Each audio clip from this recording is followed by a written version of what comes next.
Olá, amantes do futebol, tudo bem com vocês? Conforme o prometido e o combinado mais cedo, eu voltei para fazer um vídeo a respeito da partida que ocorreu ontem entre Vitória e São Paulo, jogo lá em Salvador, um jogo atípico em algumas situações, é um jogo que tem sim o que falar em relação a polêmicas, é um jogo que, quando se diz que vai ter um jogo em Salvador durante o dia, espera-se muito calor, falta de umidade, afinal de contas lá em Salvador faz muito sol mesmo. Porém, ontem foi atípico, porque ontem teve chuva, até inclusive em uma parte da partida teve chuva.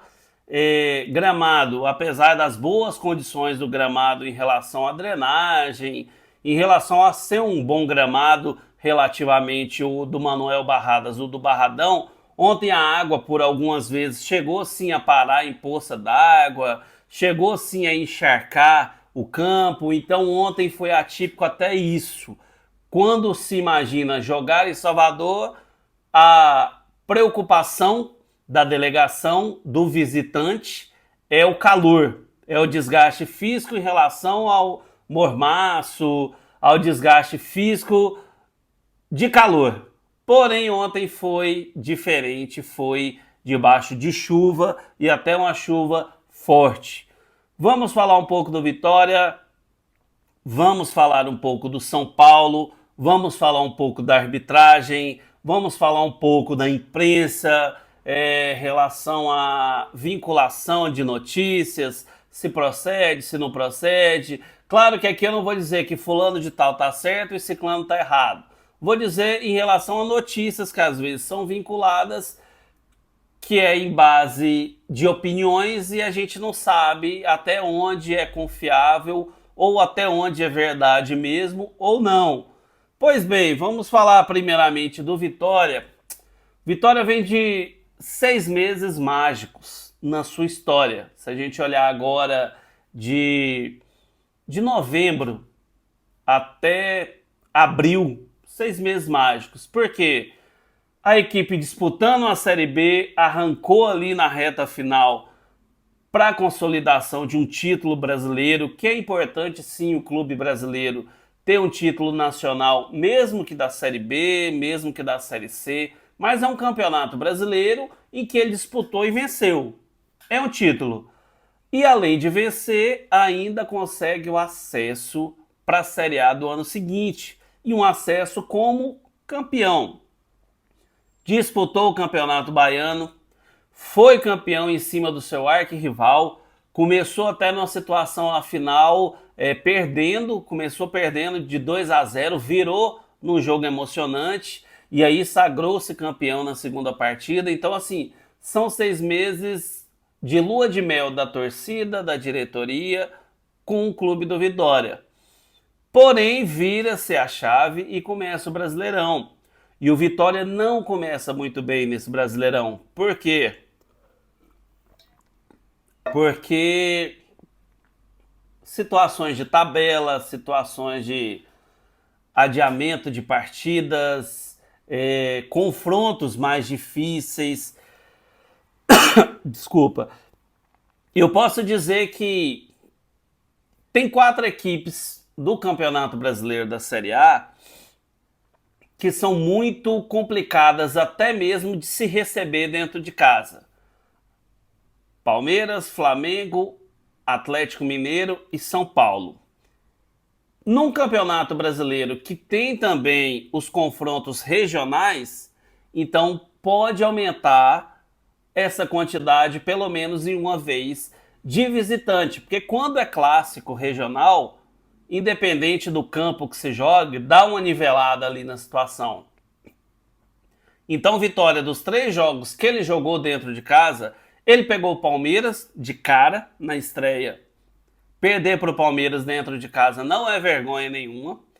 Ele pegou o Bahia, que é seu arquirrival, que se encaixa nessa situação, né, de equiparação de forças. E ele estava vencendo o jogo por 2-0 até ali ó, a segunda metade do segundo tempo, e aí sofreu 2 gols de forma até rápida. E o São Paulo. Então o desempenho do Vitória dentro de casa, claro que você falar, que a pessoa falar isso pro torcedor do Vitória, vai estar indignado, revoltado, preocupado. Mas ele, dos 5, teoricamente, confrontos mais difíceis dentro de casa, ele já pegou 3. Seu arquirrival, Palmeiras e São Paulo. Fica faltando agora Flamengo e Atlético Mineiro, que tem que olhar na tabela o momento em que isso vai acontecer. Pois bem, então Vitória é tentar encaixar o jogo, o time não é ruim, teve o reforço de alguns jogadores, teve a chegada de outros que já até foram embora. Por exemplo, ontem entrou o Luiz Adriano, cara carimbado aí na Europa, voltou, veio para o Palmeiras. O próprio São Paulo emprestou o Luan, que é um volante que veio bem promissor. Infelizmente, o outro Luan, que veio do Grêmio, que chegou a ser o rei da América em 2017, a gente não sabe o que está acontecendo com a carreira desse jogador de futebol tão promissor que era em 2017. Hoje ele não se encaixa em equipe nenhuma. Então o Vitória está fazendo o trabalho dele, que é manutenção e reforço. E campeonato brasileiro, amigo, é complicado, é difícil mesmo. Ainda mais quando se fica um certo período longe. Por isso que quando eu fiz um vídeo separando em blocos o Campeonato Brasileiro, eu coloquei o bloco dos calouros, que era Vitória, Criciúma, Atlético Goianiense e Juventude, que eram os times que teoricamente, a princípio, iriam lutar para não cair para a Série B. Justamente por não serem aqueles campeões da América, como era Vasco, Cruzeiro, Inter, Grêmio, Atlético Mineiro, que já caíram aí durante a sua história. Não eram esses campeões, né? Não são esses campeões da América. São gigantes dentro da sua região ali, têm a sua importância dentro do cenário nacional, mas não são aqueles gigantes que você fala, não, agora voltou para a Série A é para disputar título. Como o próprio Grêmio, que voltou o ano passado para a Série A, em 2023, e já estava disputando o título. Enfim, então eu coloquei o Vitória nesse bloco justamente por isso. E é isso que está acontecendo. A luta do Vitória é de sobrevivência. Cabe fazer pontos em casa, apesar do retrospecto ruim nesse começo de campeonato. A gente sabe que o Vitória pegou só pedreira dentro de casa, e aí vão ter confrontos menos complicados dentro de casa e tentar somar pontos fora de casa, principalmente contra os adversários direto. O Vitória é o franco favorito ao rebaixamento? Na minha humilde opinião, não. É um dos que estão ali no bolo, mas provou o ano passado e esse ano que tem elenco sim para reação dentro do campeonato nacional. E claro, janela aberta aí, reforço de jogador que pode chegar. Esse ano tem uma peculiaridade assim, ó, que é coisa do futebol brasileiro. Nós teremos Copa América, uma Copa América a primeira vez nessa roupagem, com mais seleções, vão integrar seleções da América Central, da América do Norte, da América do Sul, um torneio realizado ali nos Estados Unidos, como se fosse um torneio já mais ou menos um teste para a Copa do Mundo daqui a 2 anos. Então nós vamos ficar um tempo bom sem as equipes que têm jogadores selecionáveis tendo seus jogadores. E é nessa hora que as equipes que não têm os jogadores cedidos à seleção e que podem jogar com sua força máxima, reduz um pouco essa distância que é uma equipe que tem 5, 6, 7, 8 jogadores das seleções sul-americanas ou das seleções europeias para os clubes que são gigantes dentro da sua região, mas não tem jogador que é convocado para nenhuma seleção. No caso aqui do Brasil, nossos jogadores são 99,9% convocados para a Copa América, não para uma Eurocopa da vida ou enfim. Pois bem, Então o Vitória vai ter essa oportunidade de talvez pegar um confronto mais complicado com a equipe bem desfalcada, e pode ser aí que ele tenha a possibilidade de conquistar pontos que no começo era inimaginável, porém a situação de jogo foi propícia para isso. Ok, falamos do Vitória. Ontem o Juizão teve um papel ali para muitos determinante, para outros fez o correto e para outros rigoroso demais. No começo do jogo, ali com 3, 4 minutos, o Vitória tinha uma falta do lado esquerdo que teria um cruzamento para dentro da área. Perto da área do São Paulo ali de defesa, tinha uma falta para o Vitória. Bola alçada, o zagueirão do Vitória, no movimento, abriu o braço demais e acertou o rosto do Calleri, assim, ó, quase um nocaute. Eu estava exatamente aqui nesse local que eu tô, assistindo o jogo, e antes do VAR chamar, a hora que passou o replay, porque o narrador falou, o Calleri tá no chão, tomou uma pancada ali, eu falei, opa, essa abertura, esse movimento, não é um movimento anatômico ali, de um movimento natural. É um movimento de quem foi, no mínimo, imprudente. No mínimo, jogou o braço para trás e pegou. Calleri ficou no chão, o VAR foi acionado, Juizão viu o lance e resolveu expulsar o zagueiro, capitão do Vitória, com 4 minutos de jogo. Ou seja, o Vitória jogou a partida praticamente inteira com 1 a menos. Depois disso, parece que ainda tem aquela síndrome da compensação na nossa arbitragem. Não estou dizendo que o juiz fez isso, mas acaba que a gente, por uma decisão, a gente começa a levar a entender outras situações que a gente fala, ó, se foi usado tal critério em tal falta, deveria continuar usando tal critério em outras faltas. E aí parece que fica aquela síndrome da compensação ou aquela síndrome do será que eu fiz o correto? Por quê? A partir da expulsão do capitão do Vitória, do zagueirão, do Wallace, que deu até entrevista depois, dizendo que podia olhar o histórico dele, que isso nunca aconteceu, que era um jogador leal e etc. Algumas faltas começaram a ser punidas com o rigor do cartão amarelo acima do esperado. Posso dar um exemplo claro para vocês, que foi o cartão do Galopo. Mostrou o lance diversas vezes.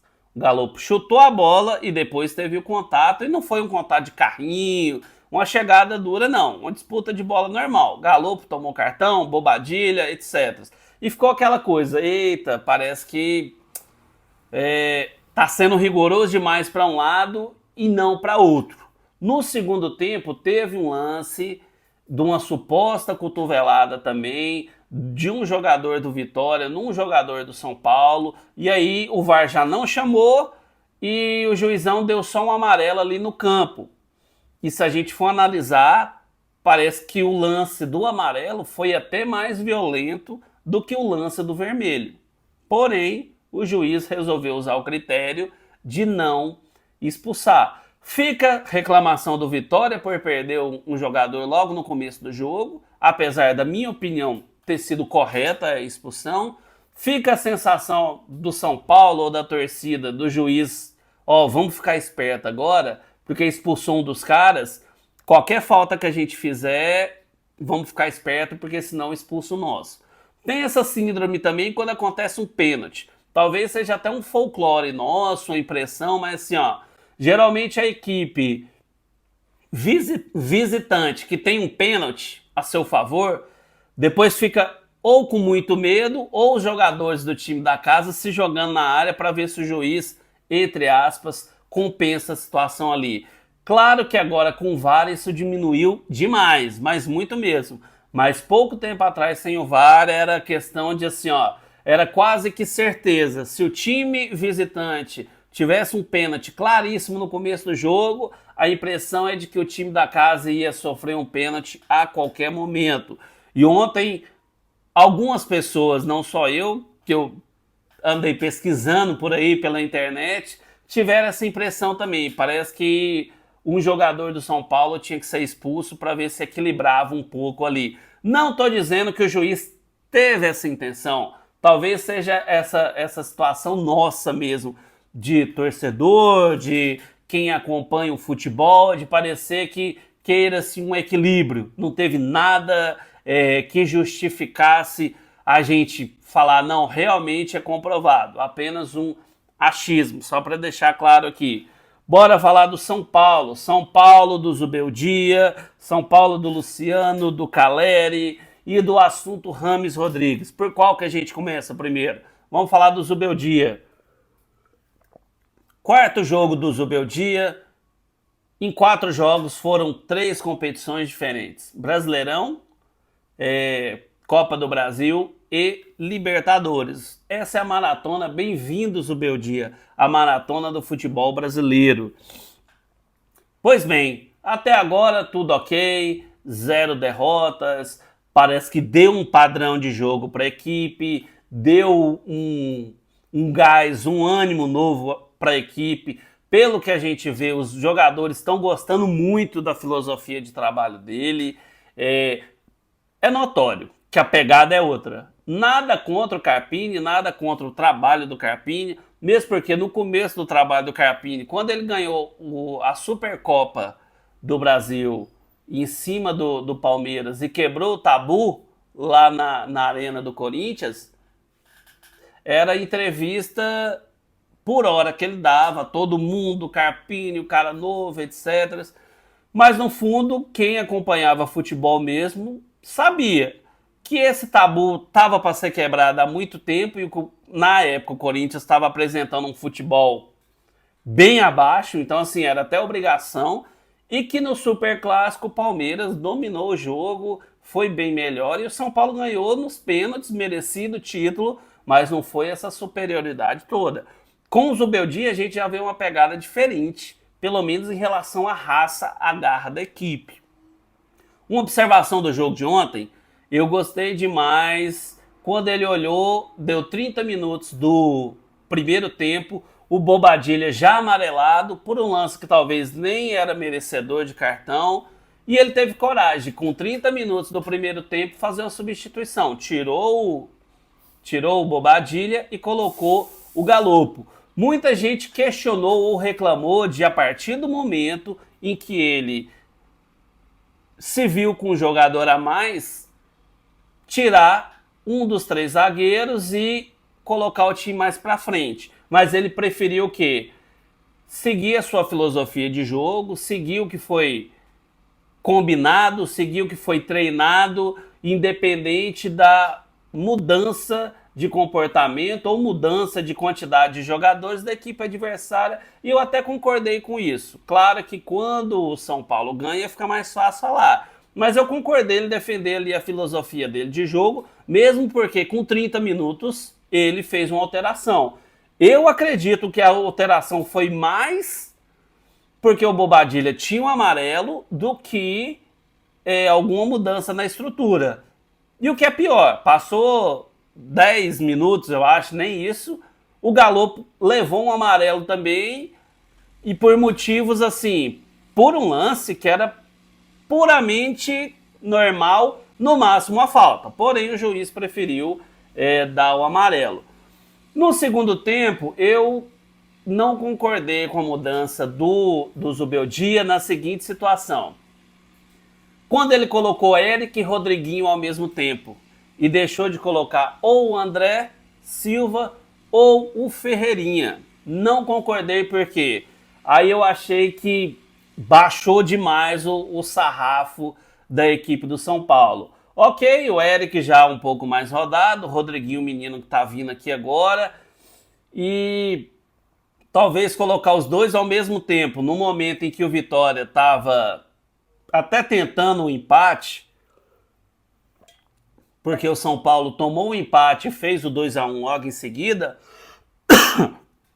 Então tinha esse perigo do Vitória empatar o jogo com um a menos, e aí seria terrível. Então eu discordei nessa parte, mais pelo Eric do que pelo Rodriguinho. Na minha concepção, daria um jeito de colocar o Ferreirinha ali e o menino Rodriguinho. O Eric, eu não sei se foi só impressão minha, na verdade não, porque eu acho que mais pessoas observaram isso. Primeiro, num campo extremamente encharcado, com lama, o Eric conseguiu jogar de 25 a 30 minutos no segundo tempo e o uniforme dele saiu branquinho. Eu observei, fiquei observando, falei, não, não é possível. Então, quando ele foi cobrar um escanteio, que até o jogador do Vitória, o 21 lá, o Dudu, estava um pouco emocionado, foi falar algumas palavras românticas para ele, eu olhei e falei, cara, o uniforme desse cara tá limpo. Mal, mal, meião com respingo de lama. Então, assim, eu não senti essa intensidade toda do Eric e não é de hoje.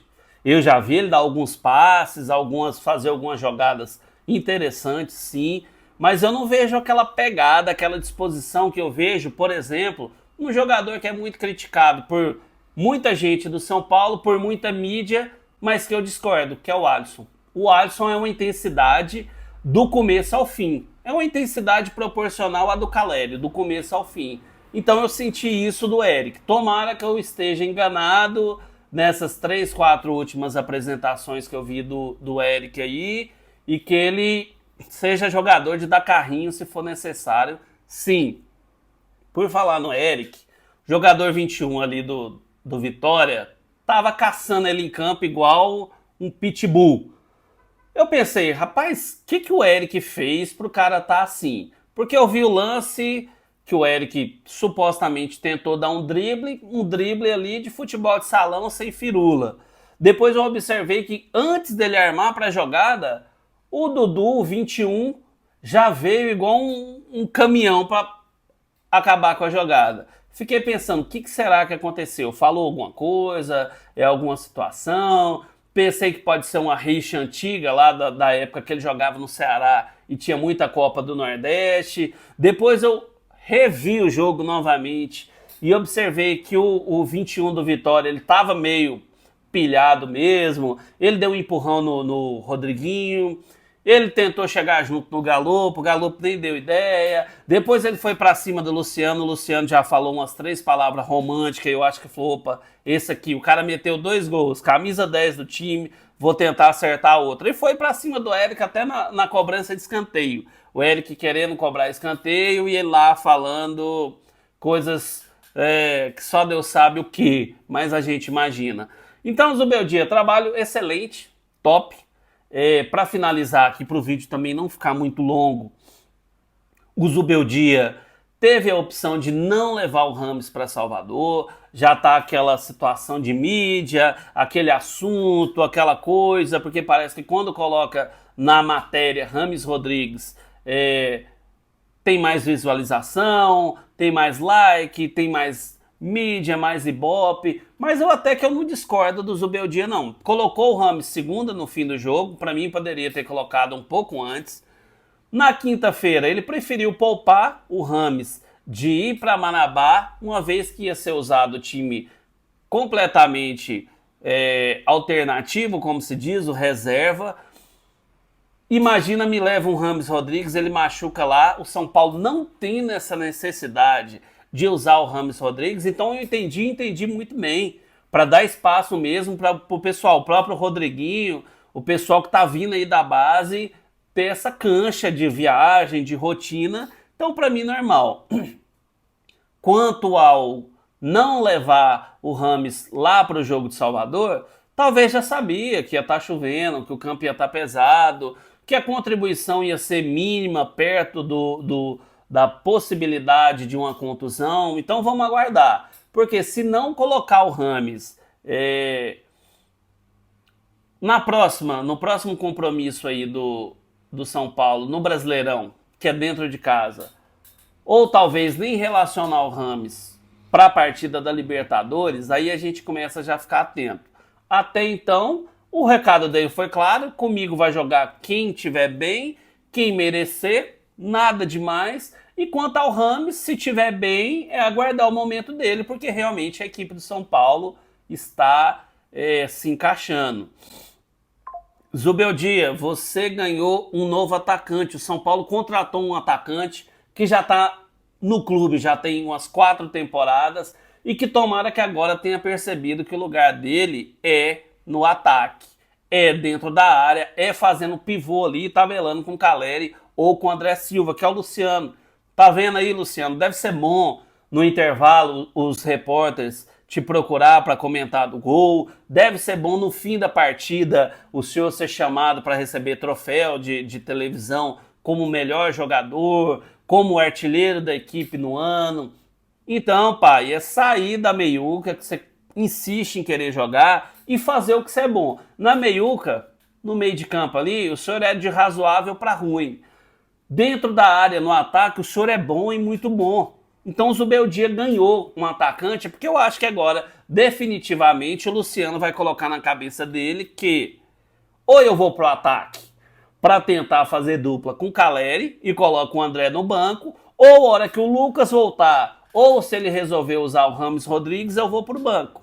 Então, Luciano, faz o que você fez ontem. Fez 2 gols, os lances mais perigosos do São Paulo foram através de você, então faz o que você é, um nato atacante. Caleri, dispensa comentários, o senhor ganhou aí, Caleri, um companheiro de ataque. Que seja o Luciano, que seja o André Silva, que veio muito bem, é o senhor no ataque, e mais um, e talvez mais 2, dependendo da forma que o Zubeldia queira jogar. O vídeo de hoje foi esse, muito obrigado aí. Talvez tenha me delongado, mas eu gostei desse bate-papo aí com vocês, uma análise um pouco mais completa e menos corrida da partida. Fiquem com Deus, vamos fazer mais de outros times também. Até a próxima, um abraço e acompanhe a gente lá no Instagram, Amantes do Futebol PC, dá o visualização, dá os likes aí, faz de tudo para ajudar a gente. Um abraço e fiquem com Deus.